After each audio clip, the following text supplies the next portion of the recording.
So I wanted to add a little bit to this video that I didn't really get in the clips that I had previously.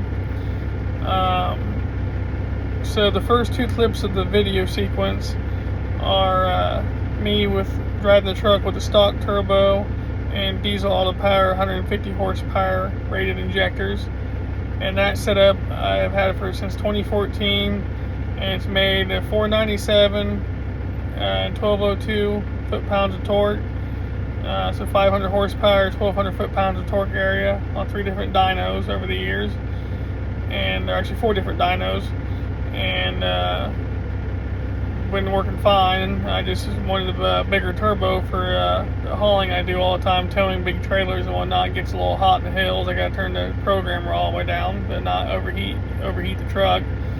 And I'm also had a when it sat overnight, sometimes I'd have a long crank, like a lost prime in the fuel system, and when I put the new injectors in it and new flow tubes from Cummins, it fixed that issue as well. But I ended up buying Fenley's Hx35R Gen 5 and his Mach 4 Flux 150 horsepower rated injectors, 7 times 0.10 injectors, I believe they are.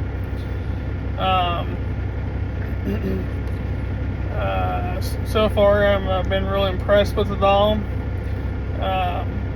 I definitely gained on the big end between 2,000 and 3,000 RPMs. I think I lost a little bit down low, which I've been told that's to be expected with any kind of bigger turbo over stock. But yeah, I'm probably sitting just by seat of the pants feel somewhere between 550 600 horsepower. I think I maybe lost a little bit of torque, but not positive until I ever get it on a dyno. The injectors wide, I didn't really notice much of a difference with those, other than maybe the truck runs because I want to be something. It runs maybe a little smoother at idle, but I'm not for sure on that. And then as far as his turbo goes, it's way lower DEGTs, and the truck runs a lot cooler with his setup on there. I've been towing on stage 3 on my edge with a low boost response on 1, so I don't smoke much. And I've been able to take on some pretty good grades and whatnot and keep the hammer down. And I don't think I've ever seen over 1150 yet on the EGTs, as long as I was up higher up in RPMs. Now if you're lugging it between like 1700 to 2100 RPMs, I think it hit 1300, but up high it keeps them a lot lower, and helps keep the truck cooler too. It pulls my triple axle fifth wheel camper toy hauler with ease now. It weighs roughly 14-ish thousand empty and about 19,000 loaded, and pulls out fine with all that wind hitting it. It's a big wind cell going down the road. Everything I pull base with the truck is 10,000 or more pounds, and tows more really than it does emptying anymore. I've probably put 600 miles on this turbo injector setup since I've gotten it, and I'd say 550 of the miles have been towing. So I can't really tell my fuel mileage if it's went up any or not. I know towing that toy hauler, I did a full tank out in that, and I averaged 9.3 miles a gallon. Otherwise, I think I've been averaging overall driving empty and towing back and forth somewhere between 12 and 13 miles per gallon. But yeah, it definitely has more power. EGTs are great, as you see in the clips. And as far as I approve his setup, I think it works good, especially for a second gen and you're looking to have a fun street truck and tow a lot. Auto or manual, especially manual, needing a good setup for it. And I will warn you that if you are coming off a stock turbo to his turbo, that specific turbo, the power band area changes in the RPMs a little bit. You're going to have to rev up a little higher than what you were before, which is actually kind of a good thing with the vp44 like I got. You need a little more RPM anyways for the big drop in gears towing heavy. But yeah, that took me a second to get used to, because I lost a little bit. I lost probably 300 RPMs on the bottom that I was used to using over the years. other than that, in the video, you watch my gauge go up and stuff. My gauge is about somewhere between 5 to 8 mile per hour slow. The faster you get in that mile per hour. So watching that, and then otherwise though, one reason I bought through Fenley was because he answered promptly.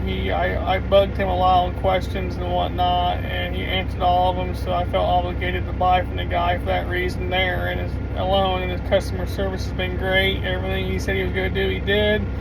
Right, exactly how he said he was going to do it. And I like being able to brag on people like that. Hate it when it's the other way around. But yes, I'm very pleased with Fenley and his product and the setup that he got me on here. And I approve it. I think it'd be a great addition to other trucks that's looking for a good, fun street truck, but yet that wants to tow well and be reliable. That's a big thing to me. I don't want to be working on this damn thing all the time. So I just wanted to also put some comparison to stock turbo versus new turbo in the video, and some glimpses of my gauges and what it's like when I was towing the big heavy trailer around. 27,000 roughly, and the videos of towing gross for the truck and trailer.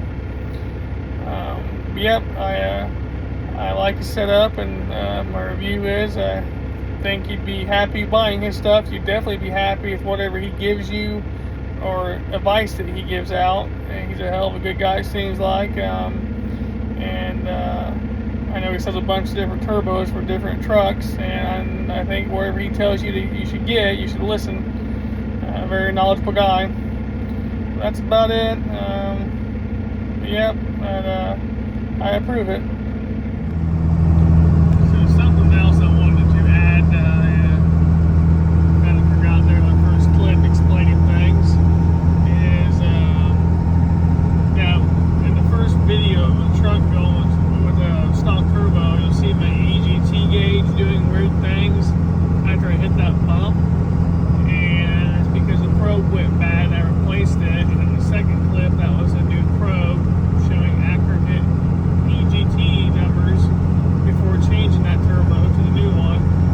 And then as far as performance goes, if I stand into it on level 6 in 4th gear, roughly around 1900 to 2300 RPMs, it will slide hard enough and fast enough that it'll make the rear end get loose, not do a really burnout, but the rear tires start breaking loose, which is right there around the 50 to 55 mile per hour mark, or I should say 48 to 55, roughly right around there.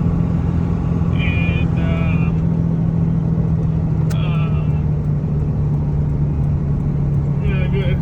not too bad considering it's a 8,000 to 8,300 pound truck empty. And it'll get up and boogie alright.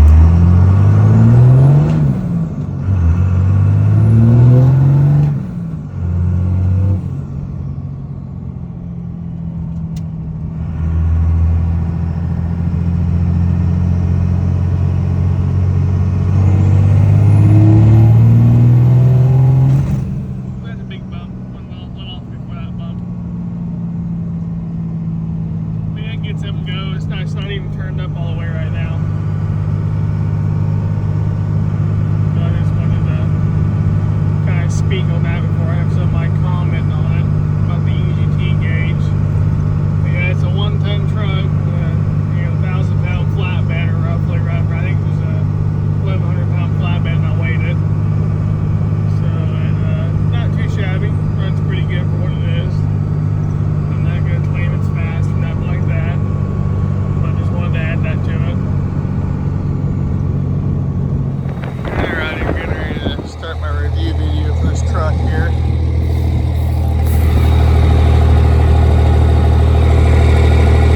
That's how it sounds currently. I'm getting ready to switch over to a Fenley Hx35R, his injectors, and the exhaust.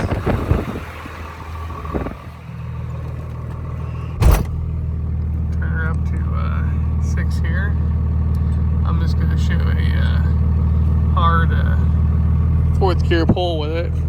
like if you towing something. I never run it on 6 though. Like I barely run it over 3 towing, but that new turbo should still help keep the EGTs down and give it a little more power.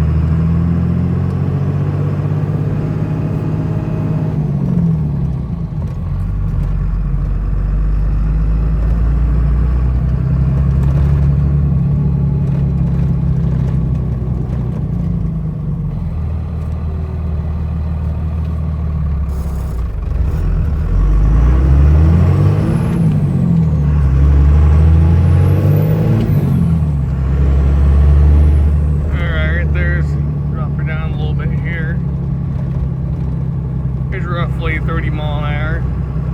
Here's to the floor.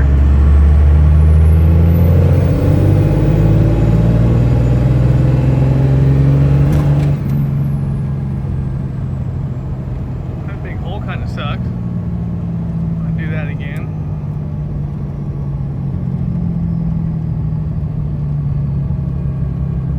Alright, we're back down to 30.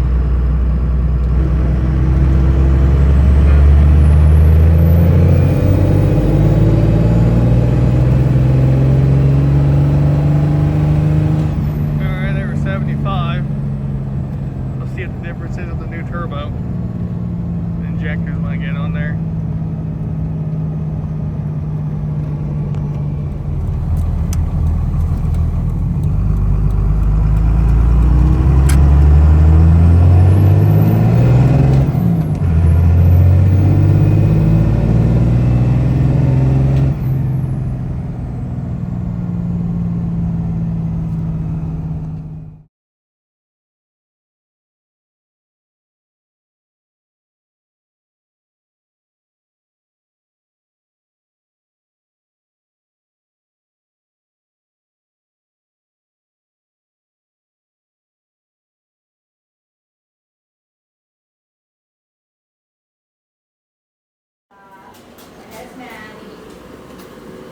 Oh, Max is over there. Axel. That's all. That's fine. I don't care what you did.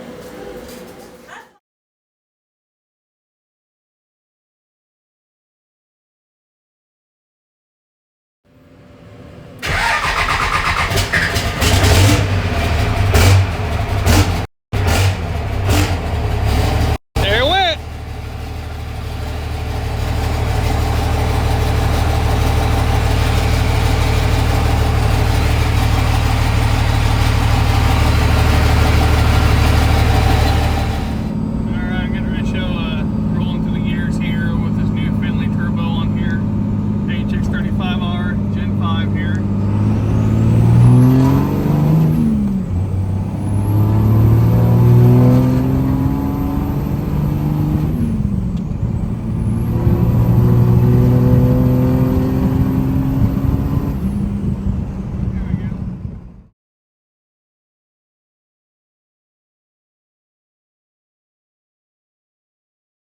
Commentary, wondering how well it pulls.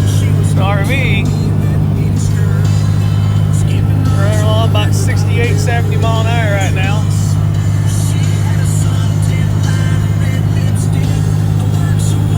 Purring like a kitten.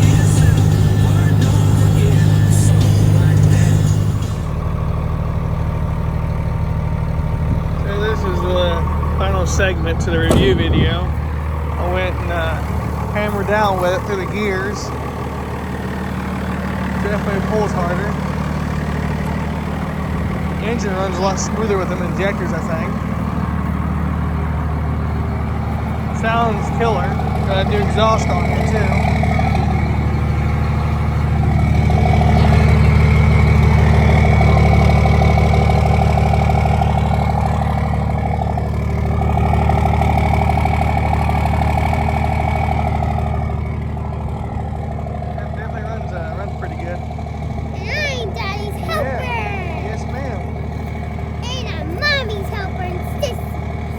Fenley turbo set up and par approved, and apparently Meredith approved, right?